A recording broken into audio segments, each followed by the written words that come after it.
hermanos de colores.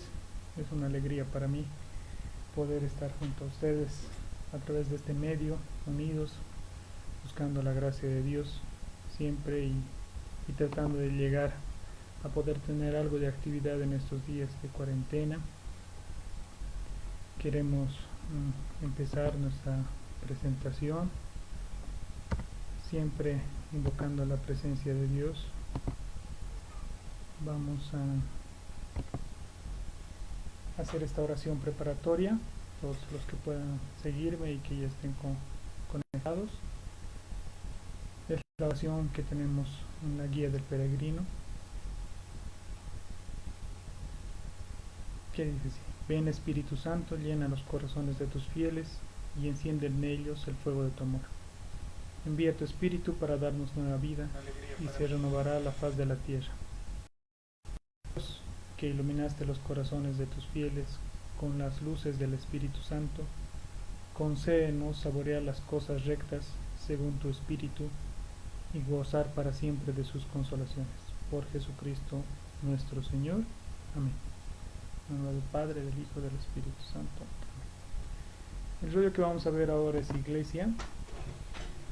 Como hemos podido ver, sabemos que la gracia de Dios es gratuita, es la fuerza de Dios que nos da inmerecidamente, es algo que se nos ha dado siempre, sobre todo desde el bautismo, y esta gracia de Dios es algo que se debe vivir y compartir en comunidad.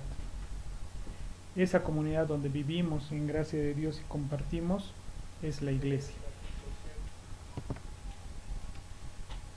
Nos vamos a Marcos. Si están con sus Biblias pueden buscar Marcos 3 del 13 al 19, donde vemos que la intención de Jesús ha sido formar la iglesia, ¿no? Y dice los 12 apóstoles de Jesús. Entonces Jesús subió al cerro y llamó a los que él quiso, y vinieron a él. Así constituyó a los 12 para que estuvieran con él y para enviarlos a predicar, dándoles poder para echar a los demonios. Estos son los 12: Simón, a quien puso por nombre Pedro; Santiago y su hermano Juan, hijos de Zebedeo, a quienes puso el nombre de Boanerges, que es decir, hijos del trueno; Andrés, Felipe, Bartolomé, Mateo, Tomás, Santiago, el hijo de Alfeo, Tadeo, Simón el cananeo y Judas Iscariote, el que después lo traicionó. Palabra del Señor. Gloria a ti, Señor Jesús. En esta palabra del Señor podemos destacar lo que dice que llamó a los que Él quiso, ¿no? Él quiso formar esta primera comunidad. Él quiso escoger a estas personas que eran simples pescadores y letrados, ¿no? Y formar con ellos una primera comunidad, ¿no? Esto no fue algo que se hizo por un concurso o que fue una lista que fue enviada y de ahí fueron preseleccionados. No, esto fue que el Señor eligió a los que Él quiso que estuvieran con Él, formando la primera comunidad durante 3 años, ¿no?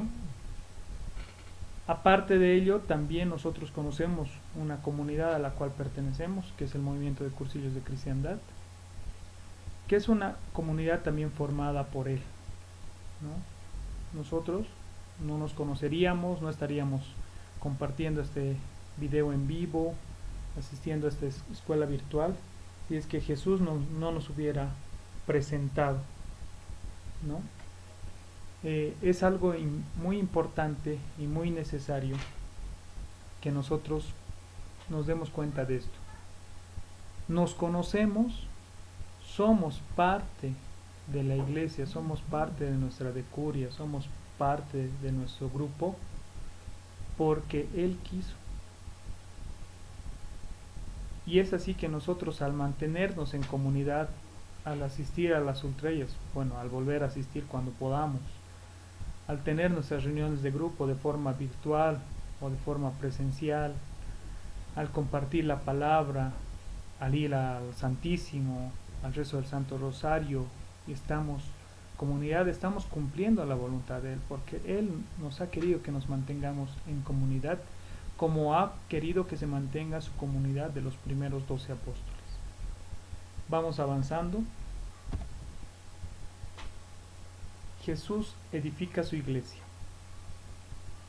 Todos los que tengan Biblias, por favor, vamos a Mateo del 16, Mateo 16 del 15 al 18.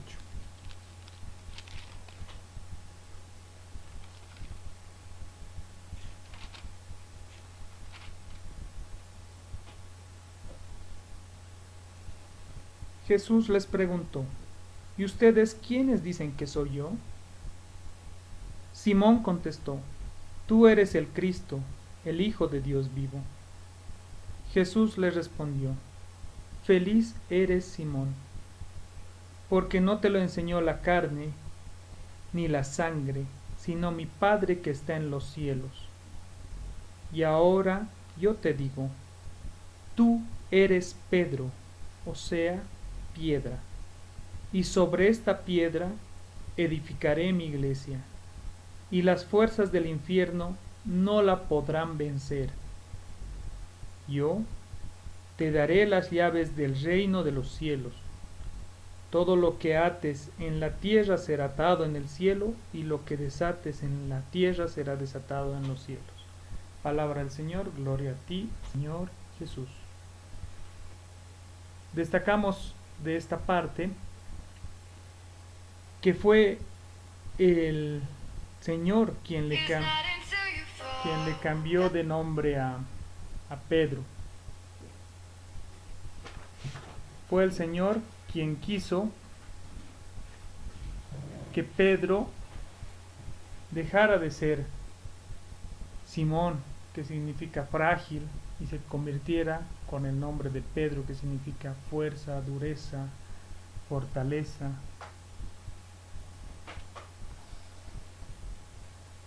Entonces, lo que hace el Señor es elegir a una cabeza para esta primera comunidad. Una cabeza a la que no solo le da autoridad, sino también le da poder, ¿no? Y el primer poder que le da es el de perdonar los pecados. No todos pueden perdonar los pecados. Solamente los sacerdotes elegidos y llamados por Dios, consagrados a Él, son los que pueden perdonar los pecados por esta autoridad que da el mismo Señor Jesús, y el poder de perdonar los pecados que les da a todos los sacerdotes, pero primero se la dio a Pedro, ¿no? Les da las llaves del reino. Hay mucha, podríamos decir, historias que nos hablan de que en la puerta de los cielos, ¿quién estará? Será Pedro, ¿no? Y cuidando la puerta para ver que nosotros estemos inscritos en el libro de la vida y así poder llegar al cielo. Así que nosotros también lo vamos a conocer a Pedro, que ha sido el primer papa para nosotros, pero la autoridad visible de la iglesia, ¿no? La autoridad que Cristo deja instituida desde el primer momento, ¿no? Seguimos avanzando. Conocemos falsos conceptos de la iglesia.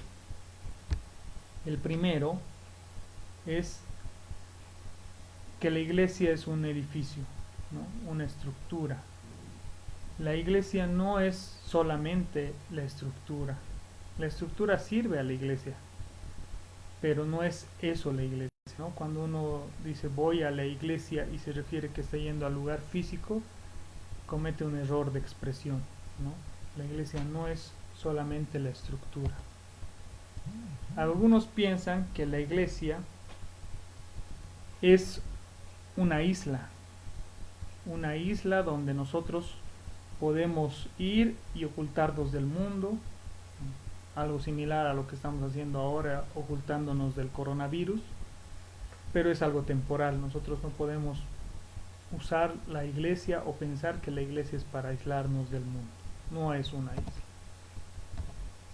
Otro concepto que la mayoría teníamos, incluso yo, es que la iglesia solamente es la jerarquía, ¿no? Ahí tenemos al Papa Francisco, tenemos a los obispos, sacerdotes, religiosos, a todas las personas consagradas a Dios y que ellos son la iglesia. No, ellos no son solamente ellos la iglesia. Otro falso concepto de iglesia que tenemos es los sacramentos. Cuando nosotros pensamos que la iglesia es una dispensadora de sacramentos, ¿no? Llevamos a nuestros hijos cuando nacen al bautismo, luego van a la primera comunión, confirmación, reconciliación, matrimonio. Cuando estamos enfermos pedimos la unción de los enfermos, y los que tienen el llamado de Dios para ser consagrados reciben el orden sagrado, ¿no? Pensamos que la iglesia solamente es eso, dispensadora de sacramentos, y no es así, hermanos. Vamos a ir viendo qué es el primer hecho que corrobora históricamente, podríamos decirlo así, el nacimiento de la iglesia. El primer hecho y el más importante, podemos ir a Mateo 28, del 5 al 6, la resurrección. Nos tomamos un tiempito para buscar Mateo 28, del 5 al 6. Y ahí nos dice: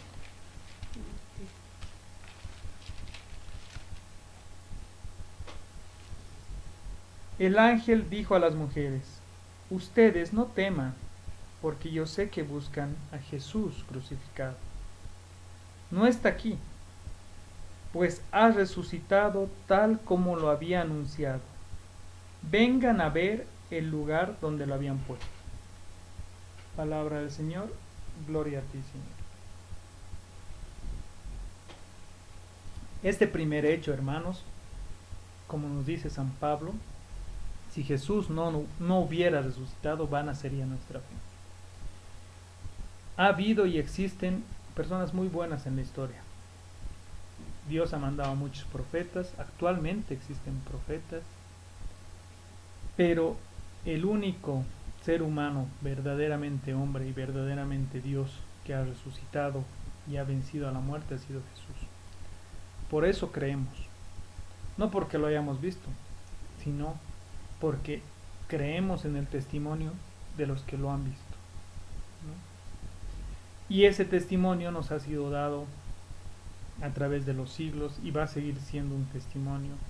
Y nosotros vemos la obra de Jesús en nuestras vidas.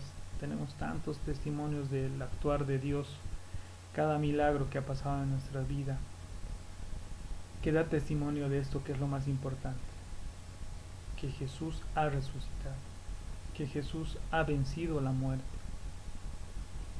En estos momentos de angustia, nosotros vemos que por la gracia de Dios nuestro país no tiene una epidemia incontrolable, ¿no? Hay casos, pero no hay tantos casos como vemos en los demás países.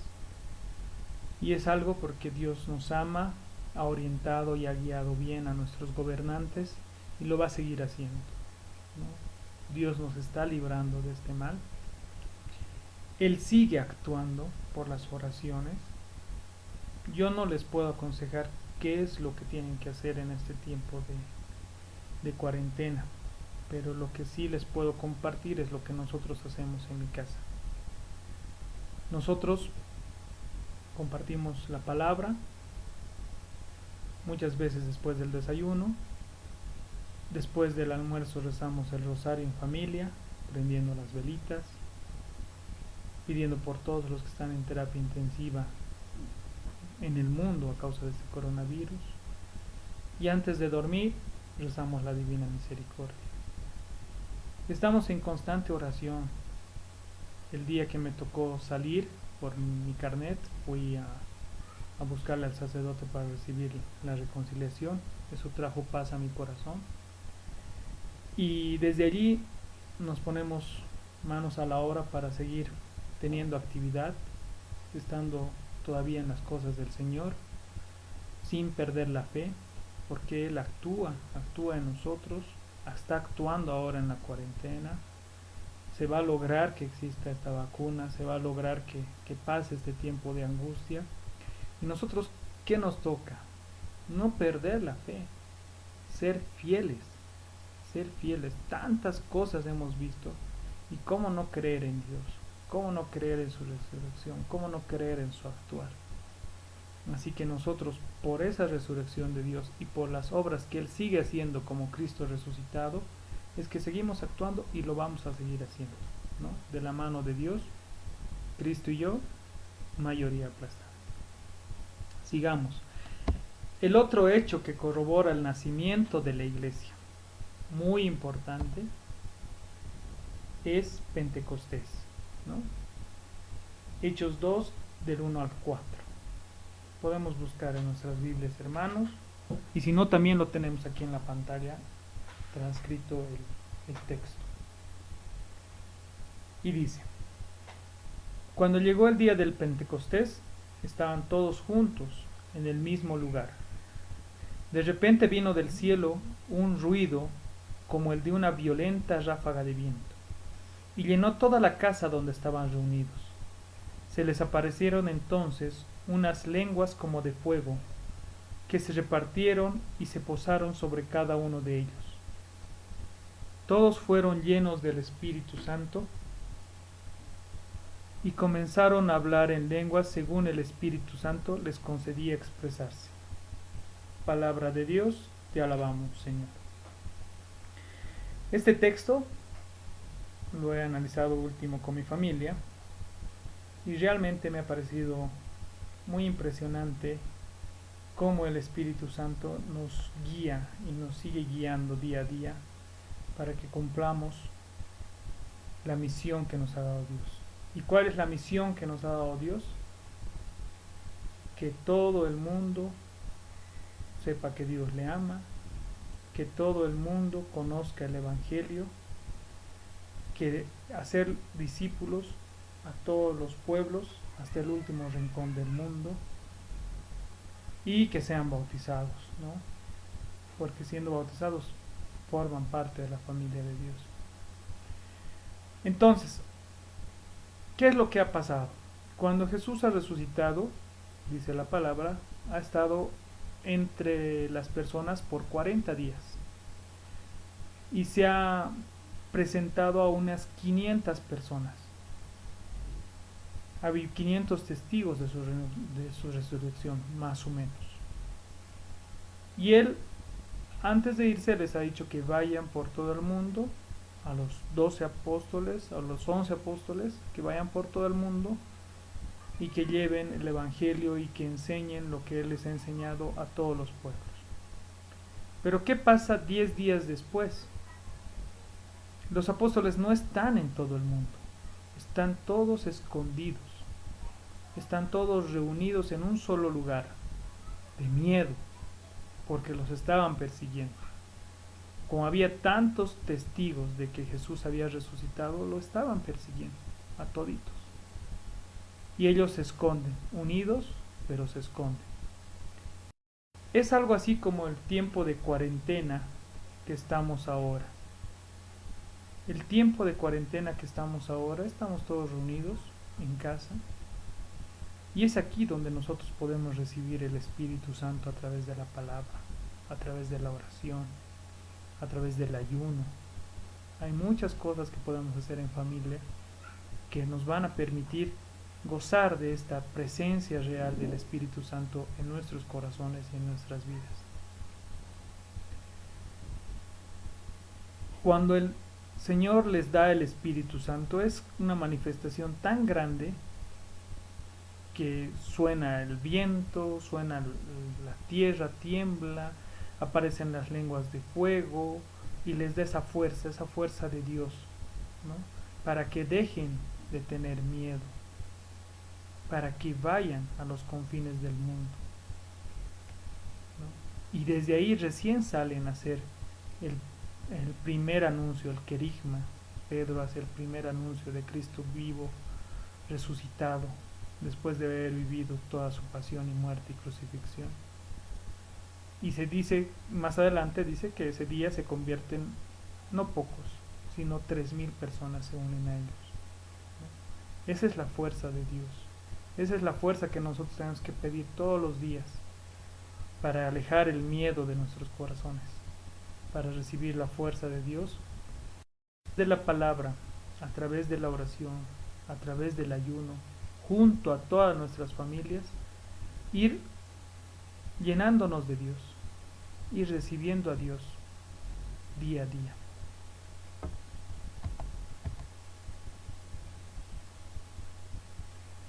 Hay varios conceptos de la iglesia. Uno que vemos es que la iglesia es peregrina, ¿no? Ahí vemos en el dibujito muy gráfico, están todas las personas junto a los sacerdotes, también está Jesús. Todos estamos peregrinando, ¿no? Estamos de paso, no somos personas eternas en la tierra, sino solamente pasajeros en este tren de la vida, somos pasajeros en este mundo. Y estamos yendo a nuestra casa. ¿Cuál es nuestra casa? El cielo, donde el Señor nos ha dicho que hay muchos cuartos para todos nosotros, ¿no? Él está alistando muchos cuartos, muchos, donde no va a haber hambre, donde no va a haber cuarentena, donde no va a haber enfermedad, donde no va a haber soledad, donde vamos a estar junto a Dios. Pero para eso, hermanos, tenemos que ser fieles. También hay otro concepto, que la iglesia es santa y pecadora. Es santa porque Dios es la iglesia de Dios y Dios es el santo de los santos. Y es pecadora porque estamos nosotros, ¿no? A veces en nuestros corazones habitan muchas dudas, como ahora en la cuarentena tenemos muchas dudas. Pero si nosotros buscamos el perdón, nos arrepentimos de corazón y amamos a Dios con todo el corazón como Él nos ama, entonces llegamos a la santidad, llegamos a la perfección. La perfección es el amor. Dios es amor y el amor todo lo puede, todo lo consigue, todo lo hace. Entonces nosotros, si actuamos con amor, si pensamos con amor, vamos a poder ser parte del reino de Dios. A veces uno piensa que en cuarentena uno no comete excesos, no va a fiestas, no hace nada malo, ¿no? Pero estando en cuarentena uno puede pecar, puede alejarse de la santidad. Si trata a sus semejantes, que son los que más amor deben recibir, sus seres queridos, próximos, con dureza, si trata con egoísmo, si trata con mala actitud, regañando, gritando, se aleja del amor de Dios, se aleja de la perfección que Dios espera de nosotros. En estos momentos de más estrés, de más miedo que tenemos, es donde más amor debemos dar, y un amor sostenido en el tiempo a nuestros seres queridos. Hacer lo que antes no hacíamos, ayudar en lo que antes no ayudábamos. Es un tiempo, una oportunidad para arreglar nuestras casas, arreglar nuestros papeles, arreglar nuestros adornos, arreglar nuestra ropa, arreglar también el corazón y dejar al lado todos esos egoísmos, todas esas, como se dice, que tratamos mal, todo lo malo que habita en nuestro corazón, alejar. Y si sabemos que en nuestros corazones tenemos rencor por algún hermano, hermana, vecino, pariente, familiar, no es más. La mejor excusa es ahora, que no podemos ir a verlos y a disculparnos en persona, así que los llamamos por teléfono o por WhatsApp o por videoconferencia y lo hacemos. Sanamos el corazón y actuamos con amor. Este es un concepto más importante de lo que significa la iglesia, ¿no? Y nos lo dice en la primera Corintios 3 del 16 al 17, que también está aquí en la pantalla. Y nos dice, ¿no saben que ustedes son el templo de Dios y que el Espíritu Santo habita en ustedes? Hermanos, sabemos esto. Sabemos que somos templo de Dios y un templo de Dios no puede estar manchado, no puede estar roto, no puede estar en pecado. Así que nosotros debemos ser un templo donde Dios habite, y Dios no habita donde habita el pecado. Si nosotros tenemos egoísmos, tenemos odios en nuestros corazones, no somos un templo de Dios digno. Necesitamos sacar todo eso malo y dejar que Dios habite en nosotros y sane nuestras heridas y sane nuestros rencores. Somos templo de Dios. Tampoco podemos ser un templo de Dios pagano que ceda ante los deseos del mundo, ante ahora, por ejemplo, muchas personas están sufriendo abstinencia obligada de fumar, de tomar, de cualquier vicio que caiga sobre sus cuerpos. Y es una época propicia para las que personas sanen su templo, que es su cuerpo, y así permitan que Dios more otra vez dentro de sus cuerpos. En Juan 3 al 7 también nos explica algo muy importante.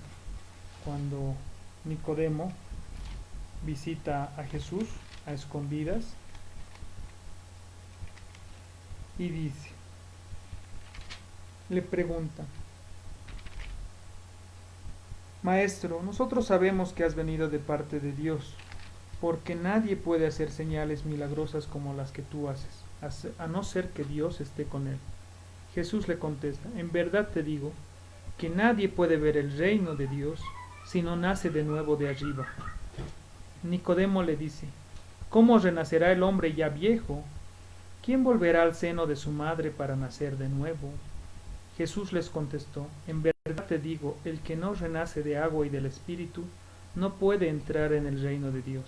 Lo que nace de la carne es carne, lo que nace del Espíritu es Espíritu. Por eso no te extrañes que te haya dicho: necesitan nacer de nuevo de arriba. Este nacer en el Espíritu Santo, hermanos, palabra de Dios, te alabamos, Señor. Este nacer de nuevo es en nuestro bautizo. Todos hemos sido bautizados en nombre del Padre, del Hijo y del Espíritu Santo, y hemos nacido a ser hijos de Dios. También en Juan 14:23, más adelante, esto, ¿no?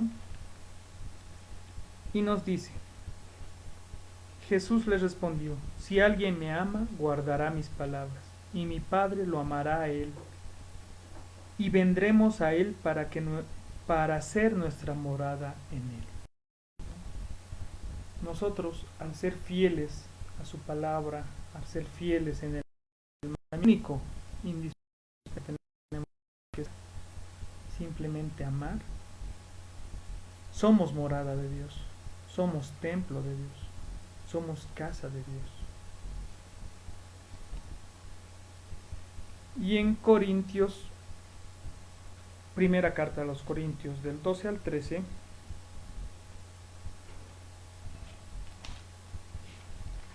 los que tengan Biblia pueden buscar, pero también dice ahí en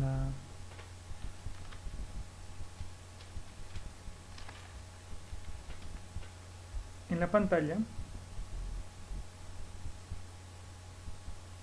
todos nosotros, seamos judíos o griegos, esclavos o libres, hemos sido bautizados en un mismo espíritu, para formar un único cuerpo, y a todos se nos ha dado de beber el único espíritu. Palabra de Dios, te alabamos, Señor. Es esto lo que nos une: ser bautizados en un solo espíritu, ser bautizados en el amor de Dios, ¿no? Ser parte de un mismo cuerpo. Ese es el nacer de nuevo, y eso no tenemos que perderlo de cuenta nunca. Al ser templo de Dios, nosotros, hermanos, somos la iglesia. Si somos la iglesia, somos templo de Dios, porque Dios habita en la iglesia, Dios habita en ti, Dios habita en mí, y Dios habita en todos los que hemos sido bautizados por Él, en todos los que somos fieles a su palabra, en todos los que dejamos a un lado nuestras diferencias para formar parte de Él, que es Dios, que es amor. La iglesia eres tú, hermano. Somos el pueblo de Dios. A lo largo del Antiguo Testamento, el Señor nos enseña cómo ha elegido un pueblo de la descendencia de Abraham, el padre de la fe. Y este pueblo, nuestros hermanos mayores han sido los judíos y ahora somos nosotros los cristianos. Y todos formamos parte del pueblo de Dios. Dios nos ha hecho suyos para caminar con nosotros. Y cuando da el mandato a todos de ir y evangelizar a todo el mundo, de llevar la buena noticia a todo el mundo, nos dice: yo estaré con ustedes todos los días hasta el fin del mundo. Dios camina entre nosotros. Dios está en medio de nosotros. Somos el pueblo de Dios. Vemos en la segunda carta a los Corintios, que dice aquí en la pantalla, no necesitan buscar, ¿qué tiene que ver el templo de Dios con los ídolos? Nosotros somos el templo del Dios vivo. Dios lo dijo: habita entre ustedes.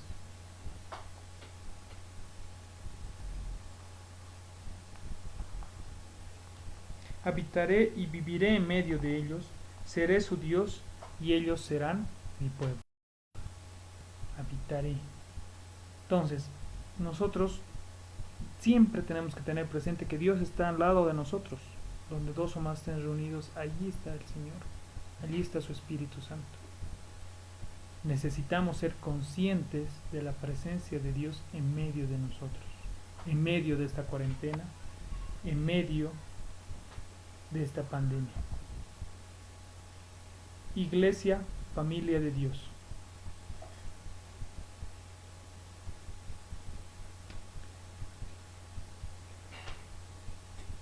Somos la familia de Dios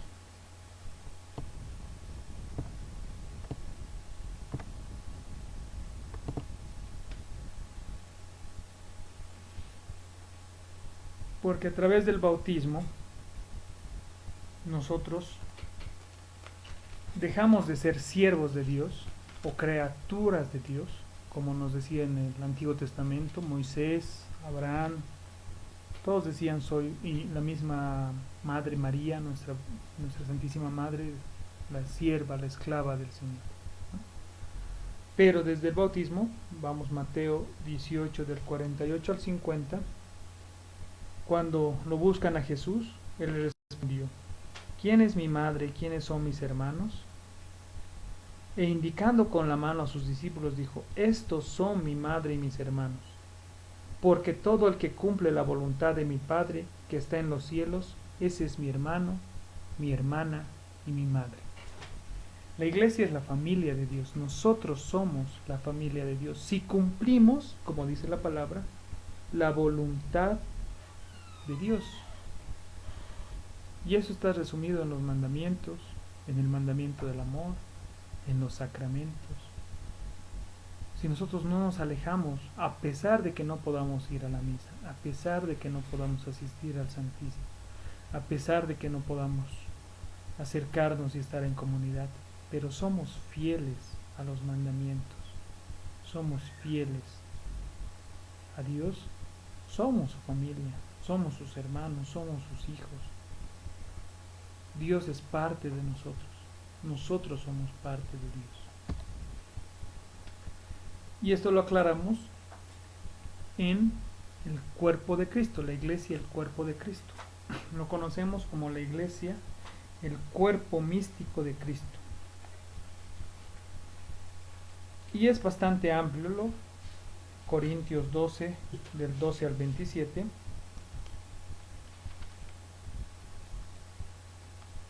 Que nos dice: del mismo modo que el cuerpo es uno y tiene muchos miembros, y todos los miembros, aun siendo muchos, forman un solo cuerpo, así también Cristo. Todos nosotros, seamos de la nacionalidad que seamos, hemos sido bautizados en un mismo espíritu para formar un único cuerpo, y a todos se nos ha dado de beber del único espíritu. El cuerpo no se compone de un solo miembro, sino de muchos.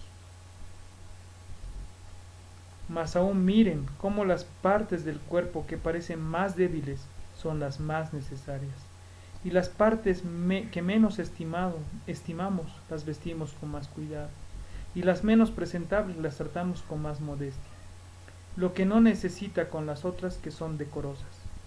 Dios dispuso que el cuerpo, dado más honor al que le faltaba, para que no haya divisiones dentro del cuerpo, sino que más bien cada uno de los miembros se preocupe de los demás. Cuando uno sufre, todos los demás sufren con él, y cuando reciben honor, todos se alegran con él. Ustedes son el cuerpo de Cristo y cada uno en particular es miembro de él. Palabra del Señor. Gloria a ti, Señor Jesús. Vamos a seguir viendo. Parece que hay algunos problemas técnicos.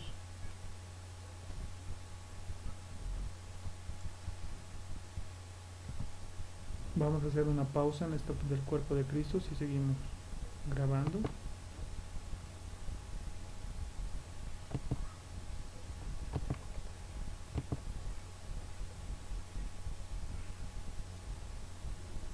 Seguimos grabando.